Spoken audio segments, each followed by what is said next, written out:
In the last lesson, we connected shapes one to the other using an automatic connection type. Now we're going to look at another way to connect shapes, and that's using the connector tool. So we're going to continue to work on our diagram here called Flowchart 4a, but if you're skipping to this lesson, no problem. Go to your Open button, give it a click, and navigate to the Lesson 4 folder of your exercise files. You're going to click on Flowchart 4b, double click it, or one click and open.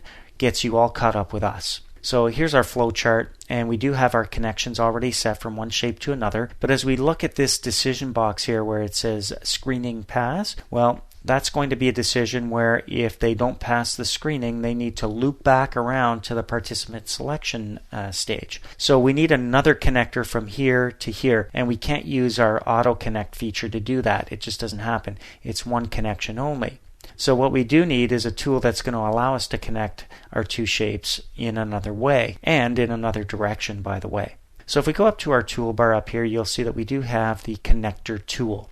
There is a drop down next to that, and you'll see that when we click that, the other choice is connection point tool. We'll talk about that momentarily. Right now we want to make sure we're using the connector tool. Alright, with the connector tool selected, you can see my mouse pointer looks a little bit different. It's waiting for me now to click and drag from one shape to another. Now I can drag from a shape, and when I'm hovering over a shape, you can see I get a box around the entire shape, or from a point. Now if I drag from this shape to this shape, for example, it will use whatever connection points are convenient at the time. In other words, if I move my shapes around, the connection points may change. If I want to make sure that it's only from this point to this point, and that never changes, then I need to drag from point to create a point-to-point connection. And that's what I'm going to do. I'm going to make sure that the point is selected, and I'm going to click and drag down. You can see the lines being drawn here, and as I get closer to this other connection point, it eventually turns red when I'm over it, meaning when I let go, the 2 points will be glued together, and I've got a point-to-point connection now. So it's as simple as that. So that means if I switch back to my mouse pointer here by clicking on the pointer tool, and I move my shapes around, these points will always be connected, yet the other points may change. You can see that they do change if I move my shape to a point where the connections have changed to use the bottom point instead of the side points.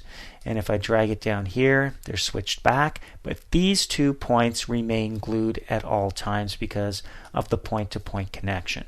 So that's using the connector tool. Now, the connection point tool that we saw on the drop down here is a little bit different.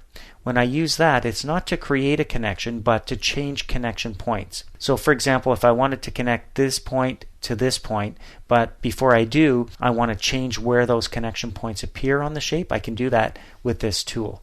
So I would make sure the connection point tool is selected, come over here and click on a connection point. When I do, it turns pink. And you can see that my shape is also selected. That means now with the 4-sided arrow over it, I can move that connection point. Just by clicking and dragging, I can move it. So if I went down here and clicked on this one, you can see now it's selected and I can move it as well. So if you need to move your connection points, make sure you're using the connection point tool. Click on a point when it's pink. It means you can get the 4-sided arrow to click and drag it to move it around.